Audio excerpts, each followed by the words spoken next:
Excellence, Monsieur l'ambassadeur de France au Vietnam, Monsieur le consul général de France à Ho Chi Minh Ville, Mesdames et Messieurs, c'est avec beaucoup d'émotion que je prends la parole.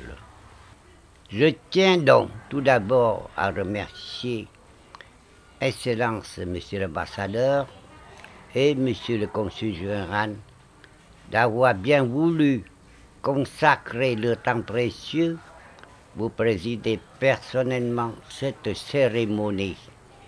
J'exprime mes vifs remerciements aux intervenants dont les voix m'ont permis d'obtenir cette prestigieuse distinction.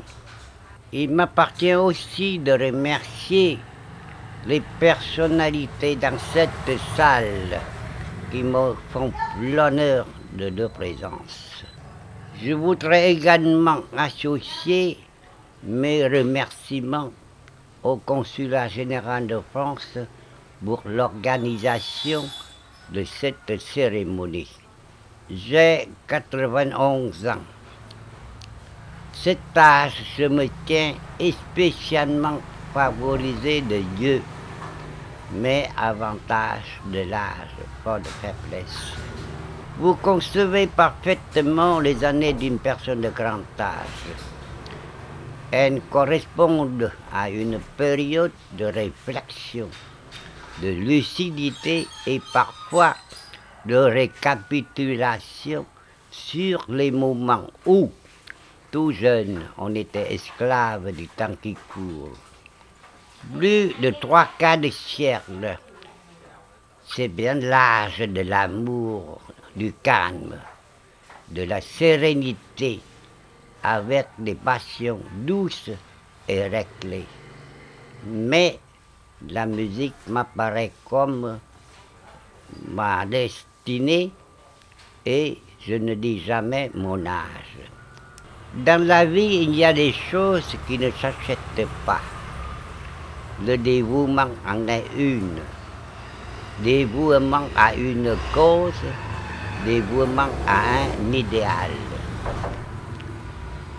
Certes, si l'on avait davantage confiance en son goût, son existence s'en trouverait enrichie, car on vit parmi les formes et les couleurs les plus joyeuses, les plus en accord avec ses aspirations. La France est le plus célèbre des royaumes du monde, car elle place très haut l'aune de la culture. Ce jour est pour moi un grand jour. J'ai la grande joie et l'immense fierté de recevoir les insignes des arts et des lettres. Permettez-moi cependant de considérer que cette noble distinction est une marque d'amitié et de liens qui ont existé près d'un siècle entre la France et le Vietnam. Ce décernement récompense mes 70 années de parcours artistique, mon engagement au service de la préservation de mon patrimoine musical et mes étroites relations de coopération avec la France et de dévouement des intéressés. Je pense que ma femme a bien mérité comme moi cette récompense, car sans son soutien et ses encouragements, je n'aurais certainement pas pu jouer pleinement la vie d'artiste que j'affectionne par-dessus tout. Du fond de mon cœur, je suis heureux de lui rendre ici devant vous mon affectueuse admiration. L'artiste est capable de tout sentir, de tout animer, de tout représenter. Je peins moins le monde extérieur que celui de l'intérieur. Pour moi, il n'y a pas grand-chose des petites choses. Il n'y a pas 5 ou 6 merveilles dans le monde, mais une seule, c'est l'amour. Cependant, illustre ou obscur, nul homme n'est indifférent à un éloge sincère.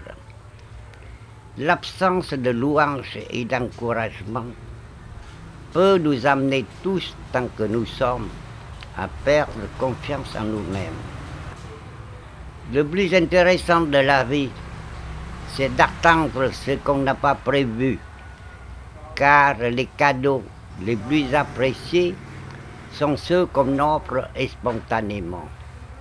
Cette prestigieuse distinction est un grand honneur pour moi, comme d'ailleurs le sont mon amour et mon admiration à l'égard de la France et du peuple français.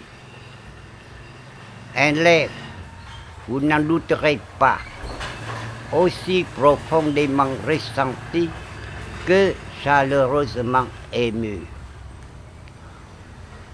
Au crépuscule de mes jours, elle met une grande fresque musicale que je me proposerai de placer près de mon lit pour me réchauffer l'âme. Je suis vraiment touché de l'honneur que m'a fait Excellence Monsieur l'ambassadeur en me remettant cette haute distinction et aussi par les paroles qui traduisent bien l'homme qui décore. Entre la France et le Vietnam, il n'y a que la différence de frontières, de montagnes et de fleuves. Mais la fidélité et la conduite sont tout à fait les mêmes. Comme les autres artistes, je trouve la joie à prodiguer la beauté à autrui. J'avoue que je suis étranger à la politique, ni droite ni gauche comme une paire de chaussettes.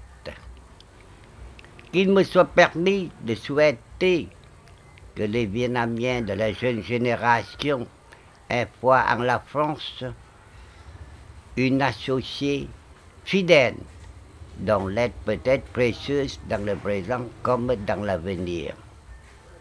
Le patriotisme seul ne saurait suffire.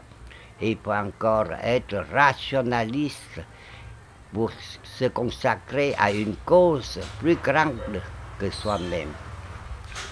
Avant de terminer, permettez-moi, Excellence, Monsieur l'ambassadeur, Monsieur le consul général, Mesdames et Messieurs, de vous adresser encore une fois mes sincères remerciements.